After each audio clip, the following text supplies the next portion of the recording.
All right, y'all, this is not the final version, but I did tell y'all I was going to show you my Backyard Shenanigans 2024 garden layout binder, and here it is. Hi, I'm Healing Means. Welcome to my channel, and welcome to a Backyard Shenanigans video.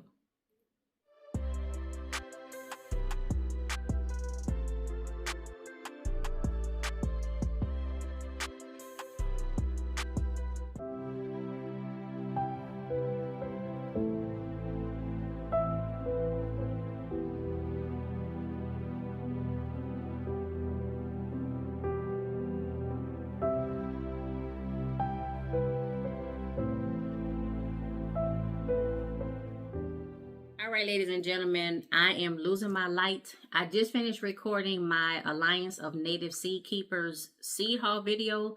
Make sure you check that out to see what I purchased and my initial thoughts of that process and experience. Now I'm going to talk about my Backyard Shenanigans 2024 garden layout binder. Y'all, I've been talking about this for like the past couple months.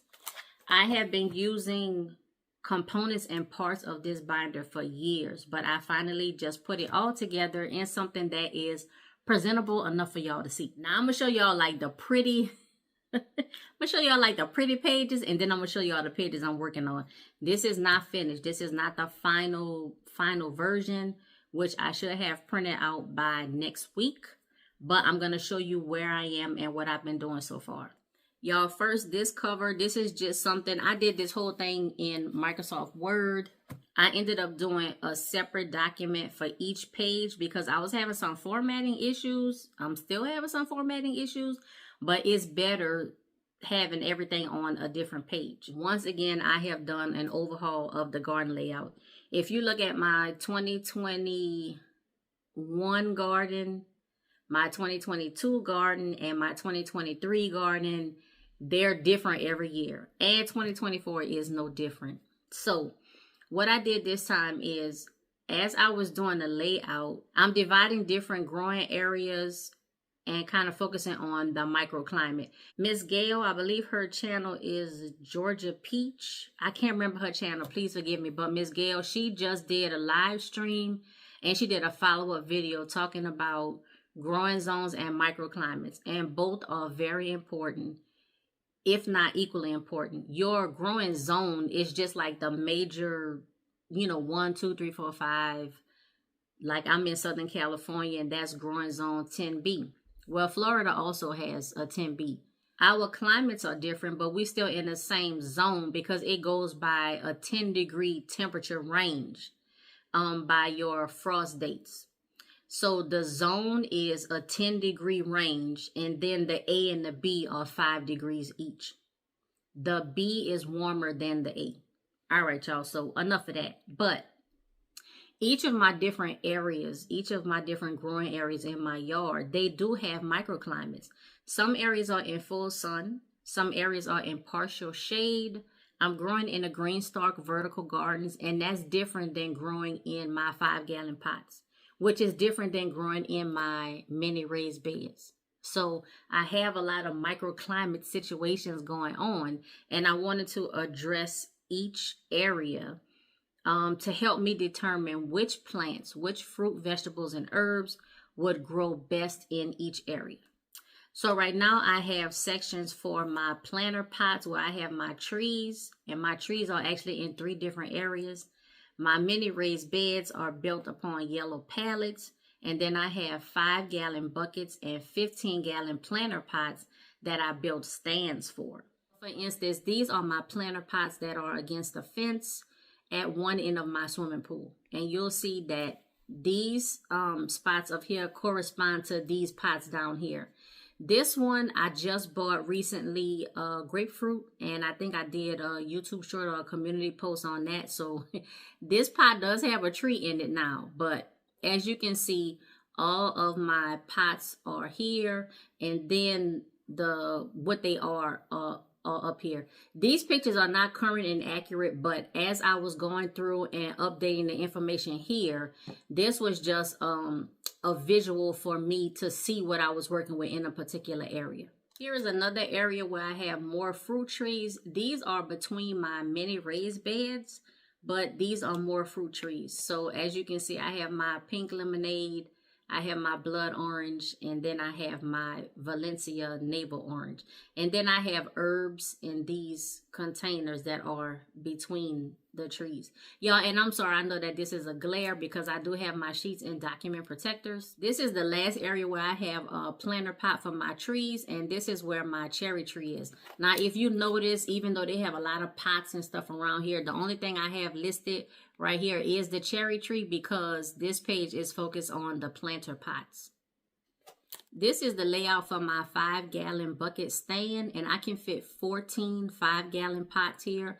Now, before I had additional black pots and black containers, and I actually could fit up to 16 pots if I wanted to, add some of those small black plant pots like this, but I decided that the final version would only have these gray 5-gallon buckets, so I can fit 14 of those, and then I have listed the plants that'll be in each bucket. For instance, in my 5-gallon buckets, I'll be growing 4 types of hot peppers, 4 types of sweet peppers, some tomatoes, cucumbers, eggplant, zucchini, and some beans. The thing I like about container gardening is that you can grow anything, like anywhere. It's self-contained, so if you have any issues, you can deal with them, and when it's time for harvest, you don't have to worry about disturbing anything else. Now, this is where I ran into the formatting problems, y'all, and I have it fixed already, but this is for my 15-gallon planter stand, and I can fit 10 of these 15-gallon pots in this stand. And then this is just a list of the items that I started off with. I've since updated this. The things that were red, y'all, the Jamaican cherry tree, it did give up the ghost. That was red. I'm going to replace that with something else. I think I may already have replaced it. I have to check my updated sheet. And then the Jerusalem artichoke was red because I thought it was dead, y'all. But then when we went through the pot, sifted the soil, so many little baby little Jerusalem artichokes. Yeah, I'm going to find some recipes and stuff and ways to cook them. I've never cooked Jerusalem artichoke myself. I did leave the smaller ones in a pot. Some people say, oh, well, you should have left the bigger ones. Well, I'm eating the bigger ones, so I left the smaller ones in the pot. This is my setup for my yellow pallets in my 5-gallon buckets. So it's going to be 12 buckets and then 3 flower buckets in the middle. And some of the things that I'm growing are Black Beauty, eggplant, Go Big, okra, super beefsteak tomato, early straight neck squash. And I'm going to see how feasible it is to grow squash and zucchini in 5-gallon buckets, because as you can see on here, like I do have some tomato cages, but I don't have enough tomato cages for every, all 12. So I'm going to decide what plants are going to get the tomato cages, and then if I need to buy some more. But I'm also going to be growing cabbage and some peppers. Then here are just some other growing areas. This is next to my lemon tree. This yellow pallet, I actually moved this and put it where the new compost bin is. So this yellow pallet is under the compost bin, but I still have stuff planted on the ground right here next to the lemon tree. And then this is on the side of my mini royal tree that's in the ground. Just some more pots and some more planting spaces. And then my pride and joy setup, y'all, my mini raised beds. Y'all know this area of my garden, this area of my yard has gone through the most extreme transformation like every season.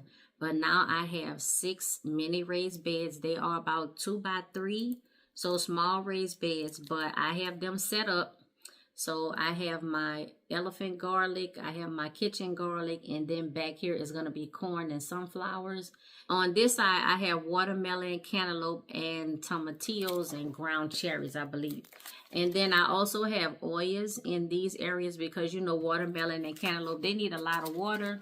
So in addition to watering them, I will be keeping the oyas filled to make sure that the roots of the plants get consistent water. If you remember, I did a Survival Gardens medicinal herb seed haul, and I actually made an area. This is also in the area with my mini raised beds. I have a yellow pallet in the back that are 12 of the medicinal herbs. And I have that set up just like you can see here. I already had some herbs that were planted in little small cups, y'all. I'm going to eventually take these out.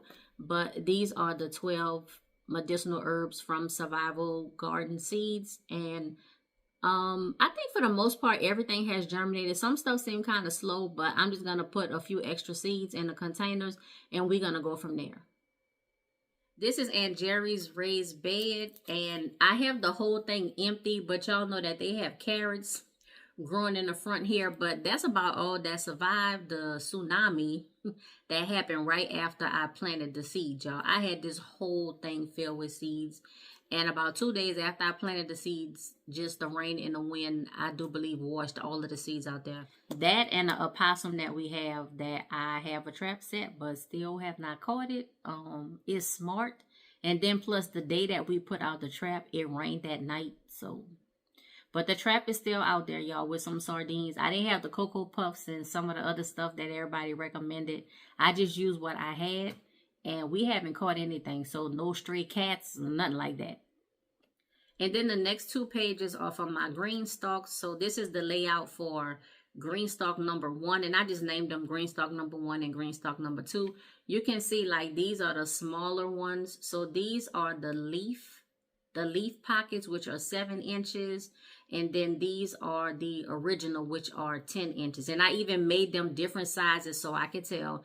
And each of these has something listed in it. So for instance, at the top is mostly herbs and lettuce, small plants. And then at the bottom, I have things like leeks, beets, radish, onions, even some pole beans, cucumbers, broccoli. I'm really testing the green stalk like right off the bat.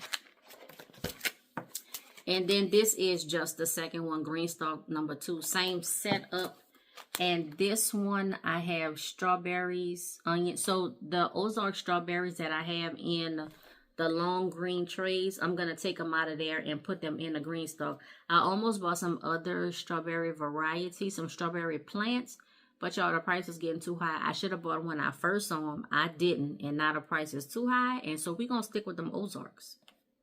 And then finally, I have a section set up for my seed trays. Now, y'all know the plants from my seed trays, I'm going to say barely like a fifth of the plants survived. And I actually do still have some plants in the seed tray, y'all. They still hanging on. I really need to get them planted. But I'm at a part now in the garden where I need to sift the soil and mix more soil mix with my amendment, my peat moss, and my old soil from last year and stuff. I need to mix that stuff together, sift it, get it ready, fill up the buckets, and then I can plant the seeds. And I've been working on it, y'all, just a little bit at a time, a little bit at a time. Y'all know I do what I can. I'm making progress, but hopefully I'll have it all done by this weekend. But I did make this, and this is for my Sea Star trays. So up here at the top, it says 15-gallon stand, 15-gallon and 5-gallon stand, because each of my seed trays has 12 cells in it. So I can divide the seed tray cells, you know, with how much I have on the stand. So I have 10 planter pots on a 15-gallon stand, and then I have 14 buckets on a 5-gallon stand. So that's 24 altogether, which means that I need 2 seed trays, and that's why I have these 2 up here. And then the next one is leftover for the 5-gallon stand, just in case I want to plant extra. I have a spot for the different yellow pallets, those growing areas, the mini raised beds. And then the second page is this one, and I have starter trays for each of the green stalks. So all of this is one green stalk, and then all of this is another green stalk, because each green stalk has 36 pockets. And that means I need 3 trays each, and I have them, and I just have everything like lined up. And y'all, that's what the binder looks like. I really like this. I really like it. It's very organized. It helps me with my OCD tendencies.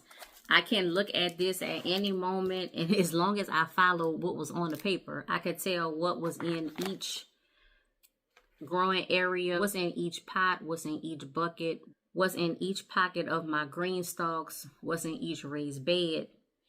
And if I need to switch something out, I can do that because I know the seeds. Oh, let me show y'all something else. Like many of you, I have storage containers for my seeds. Y'all, I didn't feel like bringing that big thing over here. I showed it to y'all before, but it's the large like photo album case with the individual 4x6 containers inside. I have several of those, and I have the seeds divided by years, which is another reason why it's so important to know the year that your seed was packaged. Y'all check out that Alliance for Native Seed Keepers video to get more details on that.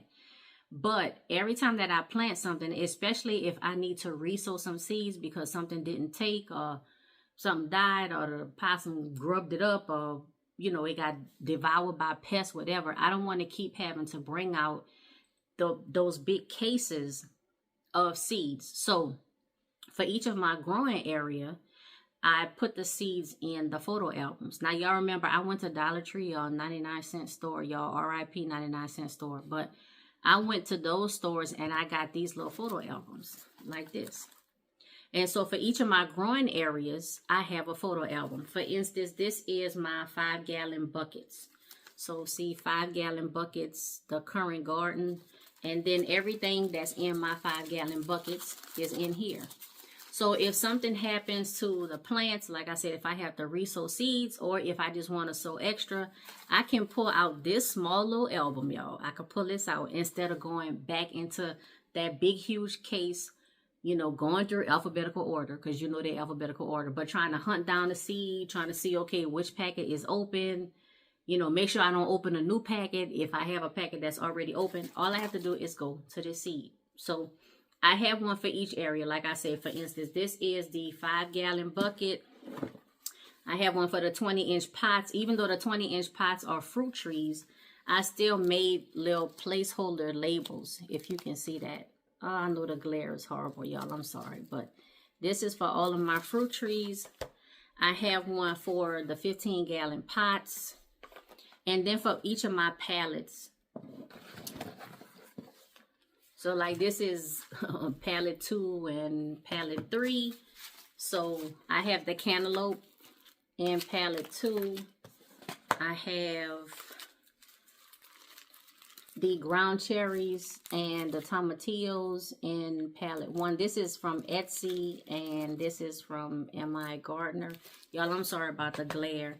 And then in pallet 1, I have the Sugar Baby watermelon and the Crimson Sweet watermelon.